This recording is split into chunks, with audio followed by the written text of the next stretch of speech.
My wife had been working on her special project for 4 months now. It was not her personal project, but she was the lead person and responsible for its success. The project was designed to save her company, Bixler Enterprises. The last 4 months had been difficult due to the fact that she was forced to work hard. It was important for both her and the company. There was a good chance that Bixler Enterprises would go under if the project didn't get done. Sarah had a bachelor's degree from Albright and an MBA from Wharton. She was the smartest one in the family. I started working as an auto mechanic right out of high school, and after 21 years, I was still an auto mechanic. I didn't mind because I liked the work and it paid well. It was enough to pay for Sarah's college and raise 2 kids. We weren't living luxuriously, but we were doing well. The kids had already shipped out, and things were going pretty well with our income. Sarah got pregnant 3 months after we were married at the age of 18. For the first few years, we were married. We lived with my parents. They had a big empty house as 4 of my siblings had moved away. That meant we had a babysitter while Sarah got her first few years of college. Because of 2 pregnancies, the 4-year degree took 6 years to complete. It was hard, but she made it through. I always had a job and never lacked for overtime if I needed it. After Sarah graduated from Wharton, we rented our own place. She had job offers from several large firms, but they all required us to move. I didn't mind, but Sarah wanted to stay close to home. That's why she decided to work at Bixler Enterprises. It paid well, but most importantly, it gave her responsibility and the opportunity to advance. Sarah was a hard-working, dedicated employee. The presentation is Thursday at the Radisson Hotel in Philadelphia. I took a few days off work to assist her as needed. In the end, all I accomplished was making her something to eat when she got home. I didn't know anything about her job, nor did I want to know. High-level corporate business bored me. Businessmen from Europe, Asia, and South America came here. The company paid for their airfare and provided rooms at the Radisson Hotel while they were here. It was expensive as hell. And from some of the things Sarah had said, the company was overestimating its finances. Her presentation was important to her, to the company, and to over 200 employees. Until Tuesday evening, everything was going well. Sarah came home in a new outfit, a gray suit with a white blouse. She laid out everything she needed on the bed in the guest room. When it came to housekeeping, she was normal, but when it came to work, she was meticulous. I didn't understand why she needed to pull out her fancy underwear, but I didn't say anything. In addition to her suit for the presentation, she had several cute little cocktail dresses for social events before and after the event. I had always avoided such events but felt obligated to go with her if she wanted me to. She thanked me for the offer, but said it wasn't necessary. All the materials equipment she needed were neatly stowed in the trunk of her Volvo before she left work. She drove the car herself to make sure everything was in perfect condition. She had all day Wednesday to get ready and all evening Wednesday to socialize with her guests. Sarah was so good at what she did that I felt it would have been better if I had stayed away from her. Finally, she was done. She had checked and double-checked everything. All she needed now was a hot shower and a good night's sleep. I guess my mistake was that I started checking her stuff after Sarah started showering. I thought I was helping, but it turned out to be the opposite. I was shifting things on the bed when a small white envelope fell out of the side pocket of her makeup bag. An envelope from a drugstore, but not the kind we usually use. Inside were 10 pills. I had no idea what Prevent was, and the instructions were confusing. If necessary, take 1 pill and then a second pill 12 hours later. I thought it might be something she got from anxiety or nerves, but the instructions didn't make sense. The prescription was written in her name on Monday. I put the envelope back in as she was finishing her shower.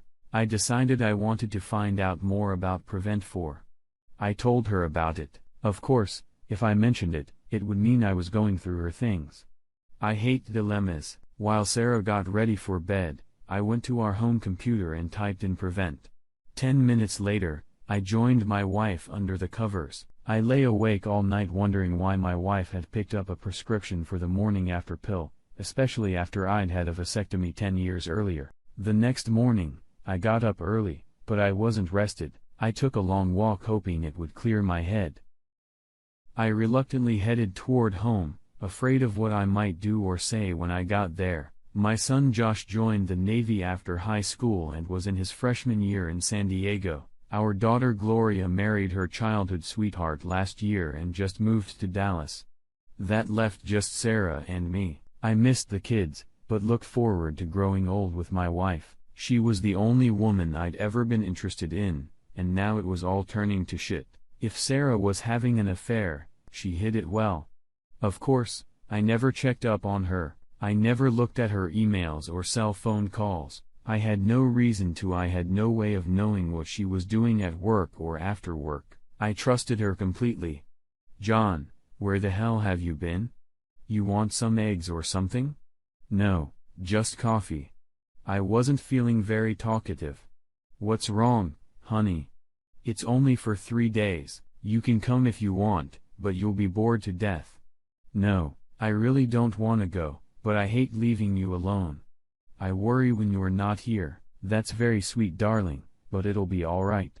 I'm not going to leave the hotel all this time. I'll spend most of today making sure the conference room is ready, and tonight, I'll have a nice chat with our potential clients. Tomorrow, I probably won't even get a chance to pee.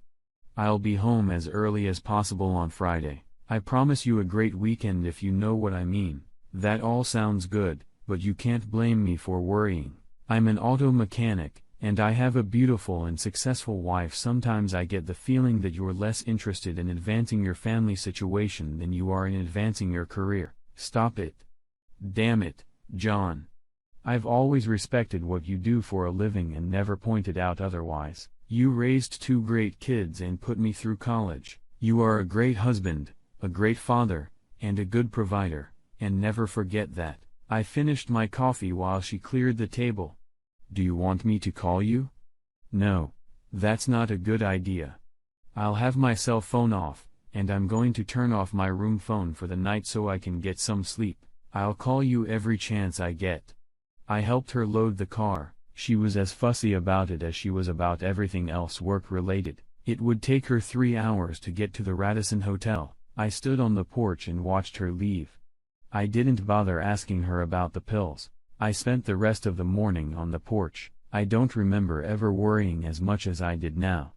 I felt small and insignificant. I felt out of my league. I was a small-town guy with a mediocre job and a successful wife. It was a mismatch. I should have noticed it earlier. I felt stupid. The best suit I had was a blue blazer and a pair of pants. At least I had a few ties, even if they were 10 years out of date. I had just finished getting dressed when the landline phone rang. "Hey, sweetie, I just wanted to let you know I got here okay. You had a good drive. I'm assuming the traffic wasn't too heavy." "It was fine.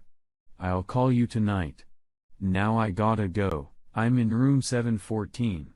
Sarah, I can be at my parents' or my brother's tonight. If you wanna call me on my cell phone, okay?" Cell phone rings.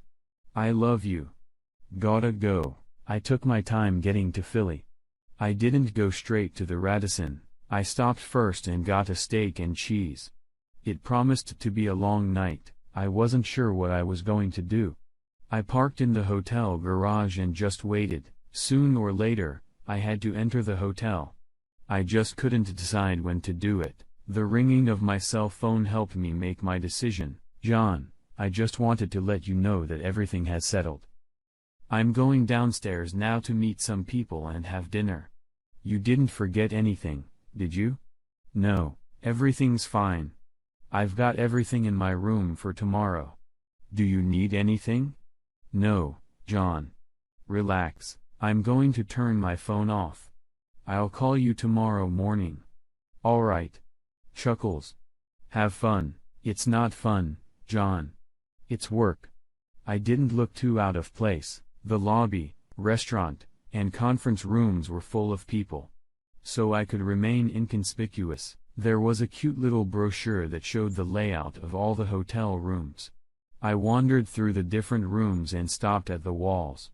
Looking around at the crowd, I had no idea what I would do if Sarah saw me. I would find out if and when that happened. I found an event board that listed all the rooms that were being used by the various groups. Bixler Enterprises didn't have any rooms available for Wednesday night.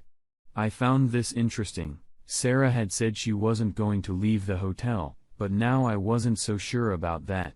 There were 3 dining rooms: family, casual, and fine dining. Sarah wasn't a big fan of dining with kids, so I went to the casual room first. It only took 5 minutes to make sure she wasn't there. I had better luck in the gourmet lounge. It was a cozy little booth nestled in the corner. The kind of table people reserve to have a private rendezvous.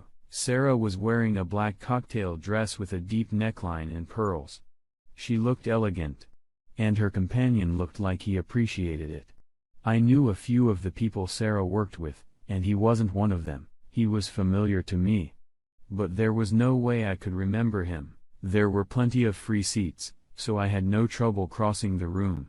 There were candles and small glass candlesticks on the tables. I blew mine out and told the waiter it was bothering my glaucoma. I ordered the usual chicken dish and made myself comfortable. The waiter poured my coffee for the 3rd time. "Excuse me. The guy at the table across the table looks awfully familiar. Do you know who he is?" Sure. That's Malcolm Eugene Foote. He's a member of the town meeting. He's expected to run for Congress in the next few years." "Is that his wife with him? She's very pretty." "No. This is the first time I've seen her. He always uses that table for special ladies, if you know what I mean." I just smiled at him and asked for the check. I had never seen Sarah so sensual with a man before. She seemed to catch every word he said, like he was God or something.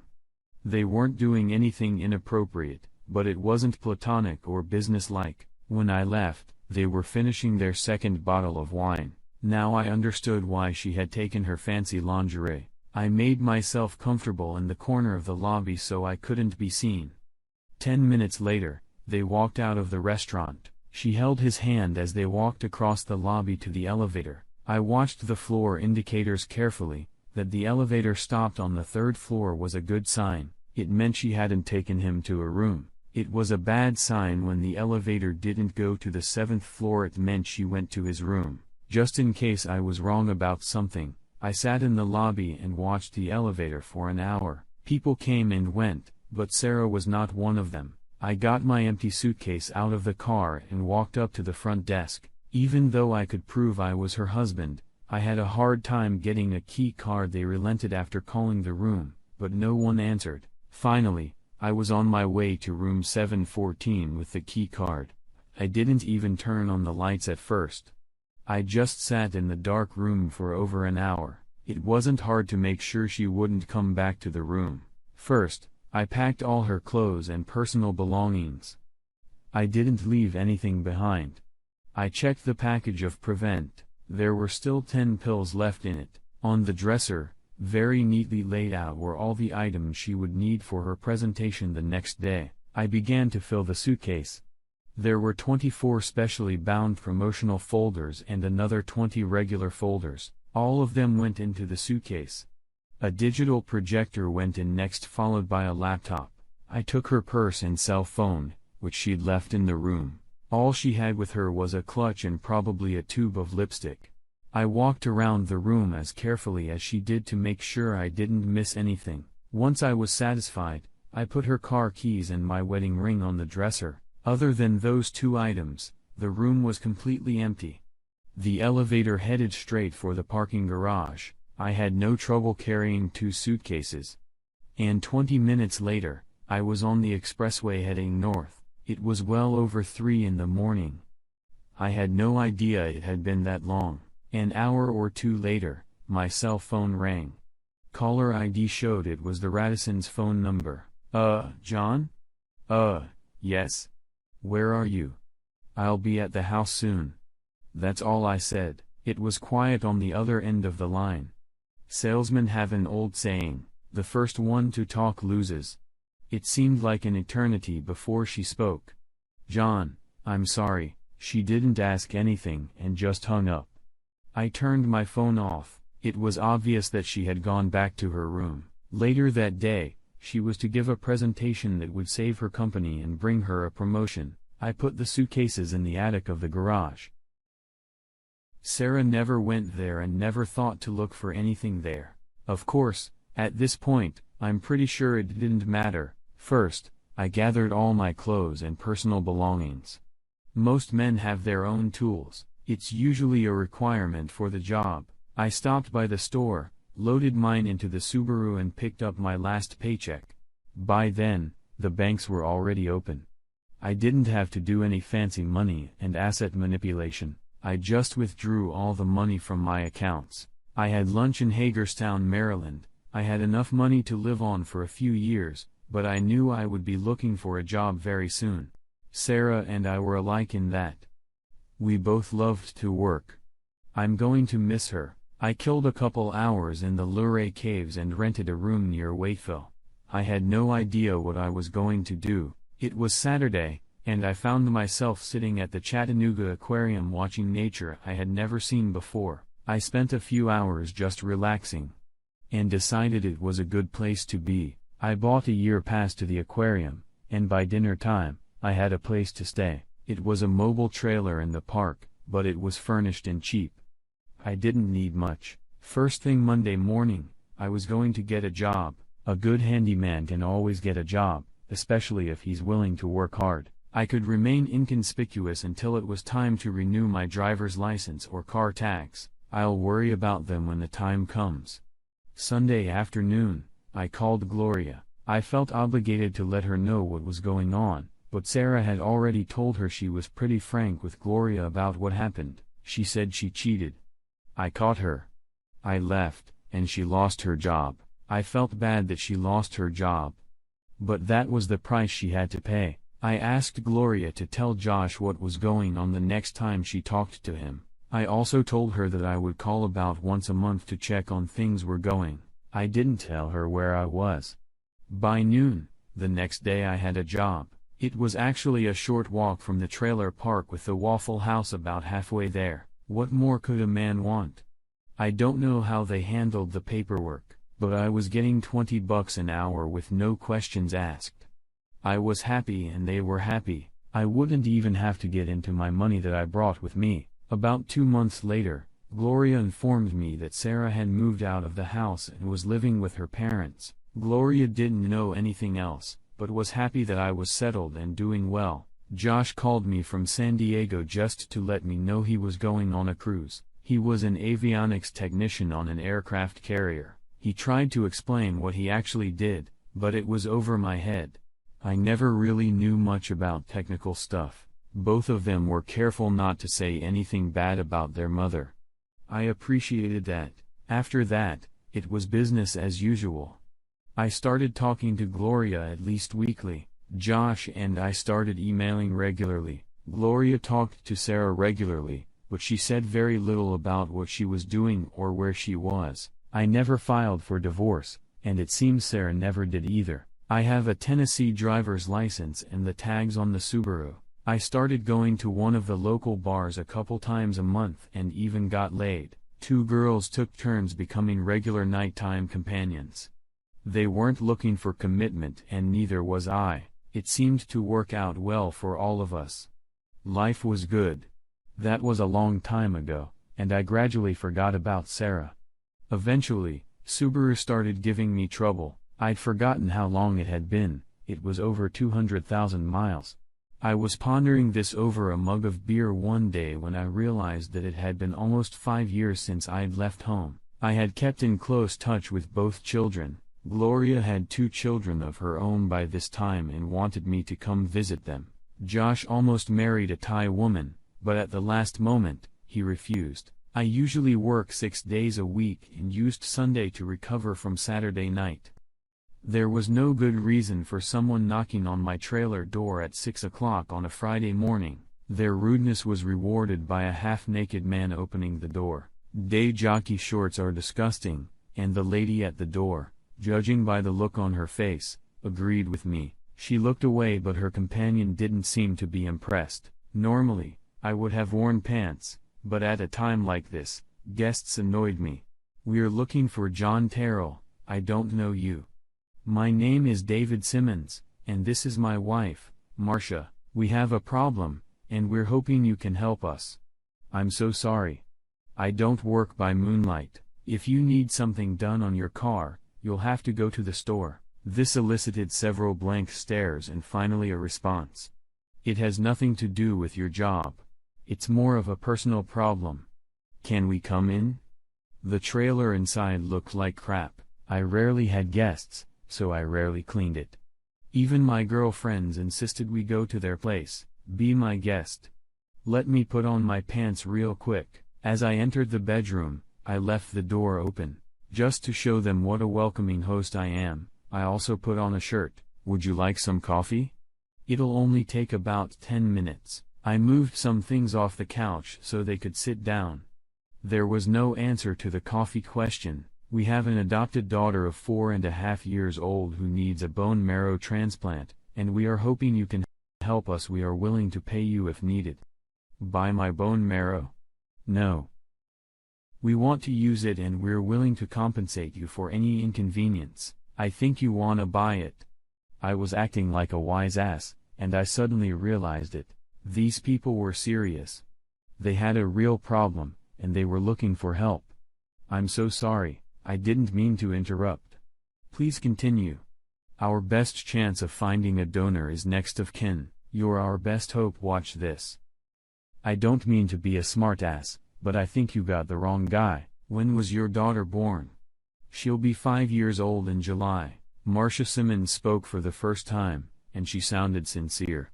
I hate to be the bearer of bad news, but I had a vasectomy 15 years ago. There's no way I could be her father. Why was your name on the birth certificate? I can't answer that. Maybe you should ask her mother. That statement was met with silence. I felt sorry for these people, but I didn't know how to help them. What's the mother's name? Sarah Louise Terrell. I couldn't find the words.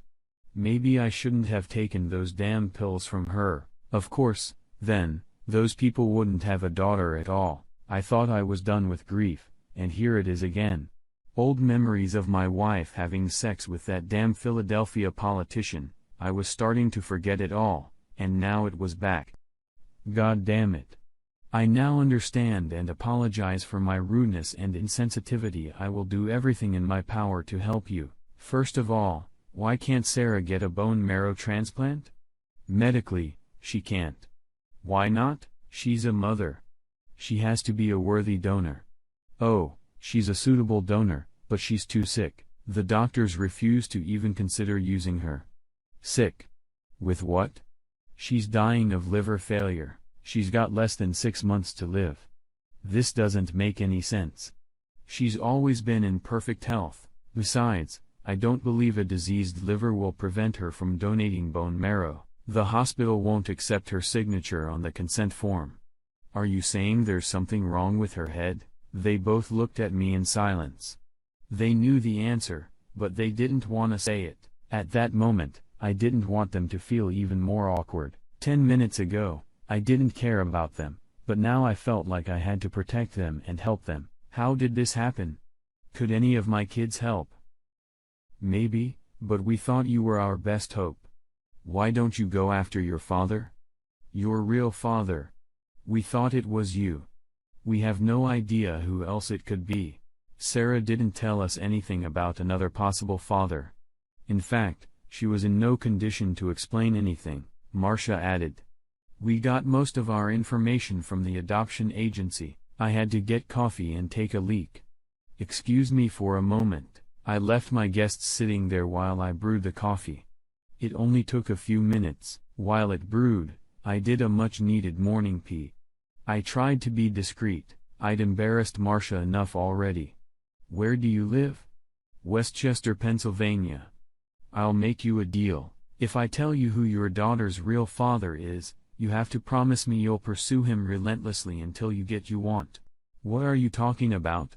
Your daughter's father is a prominent politician in Pennsylvania. He will, of course, deny everything and will probably provide you with legal documents to stop your efforts. If you agree to push hard enough to get him to admit that the child is his, you can shame him into getting a bone marrow transplant. That's what you want. Right? Yeah. Sure. But how do we do that? I don't know. I'm a mechanic. I work metal for a living. I think the best way would be to use television, radio, and newspapers. Politicians will do anything to avoid bad press. Do you have any friends who might be able to help? Well, now they were both smiling. I must have said something that gave them hope. I think we can do this. Who the hell is he? Malcolm Eugene Foote. He's running for U.S. Senate. I bet he'll do anything to avoid bad publicity. Coffee was ready, but David and Marcia couldn't wait to get home. Before they left, I told them how to contact Gloria and Josh in case they needed them. I was sure they would help. I also had them tell me where Sarah was. I would most likely be in Pensacola before they even got back to Westchester. I got a haircut and bought a new shirt. Sarah was a cheater who had ruined my life, but I still wanted to look good when I saw her. It was another trailer. But this time, it was a nice new double. There stood her Volvo with a flat tire and a broken windshield. The woman who opened the door wasn't Sarah. She looked like she'd been doused hard and left soaking wet. She was at least 45, maybe 50, and must have had a hard life. The lack of makeup didn't help, and she just looked awful. I didn't get a chance to open my mouth. Damned if it wasn't John Terrell. I never expected to see you here. I had to use the old line, you're putting me at a disadvantage. Sherry Hart. Come on in, honey. Can I get you a beer? No, but thank you. I'm here to see Sarah. Sherry walked across the room and stopped at the buffet in the dining room. Here she is, John, look all you want. Her hand pointed to a brass urn that stood in the middle of the empty buffet. I guess I was too late. I didn't move, just stood there, staring at the container in front of me.